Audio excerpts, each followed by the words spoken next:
Heart attack പോലെ dangerous ആയ ഒരു അറ്റാക്ക് നമ്മുടെ ശരീരത്തിൽ ഉണ്ടാക്കാം. അതിനെയാണ് മൈഗ്രെയിൻ അറ്റാക്ക് എന്ന് പറയുന്നത്.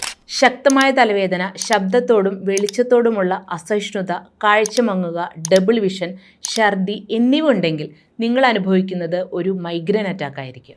Global burden of diseases 2019 studies പ്രകാരം മൈഗ്രെയിൻ എന്നത് ലോകമെമ്പാടുമുള്ള ആളുകൾക്ക് ഡിസബിലിറ്റീസ് ഉണ്ടാക്കുന്നതിൽ 2ാമത്തെ സ്ഥാനത്താണ്.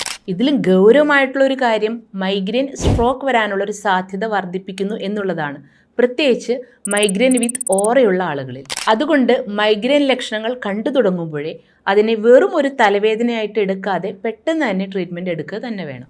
മൈഗ്രെയിനെ അതിൻ്റെ ട്രിഗറിംഗ് ഫാക്ടേഴ്സ് എന്താണെന്ന് മനസ്സിലാക്കി കൃത്യമായ ചികിത്സയിലൂടെ അതിനെ ഭേദമാക്കാനും നിങ്ങളുടെ ലൈഫ് സ്റ്റൈൽ ചേഞ്ചസ് പറഞ്ഞു നൽകാനുമുള്ള നല്ല ഡോക്ടേഴ്സ് നമ്മുടെ ഹെർബലി ടച്ച് ഹോസ്പിറ്റലിൽ ലഭ്യമാണ്. അതുകൊണ്ട് മൈഗ്രെയിൻ ഇഷ്യൂസ് ഉണ്ടെങ്കിൽ നമ്മുടെ ഹെർബലി ടച്ചിൻ്റെ കൊയിലാണ്ടിയിലോ ചെങ്ങന്നൂരോ പയ്യന്നൂരുള്ള ഹോസ്പിറ്റലിലേക്ക് നേരിട്ട് വന്നോളൂ.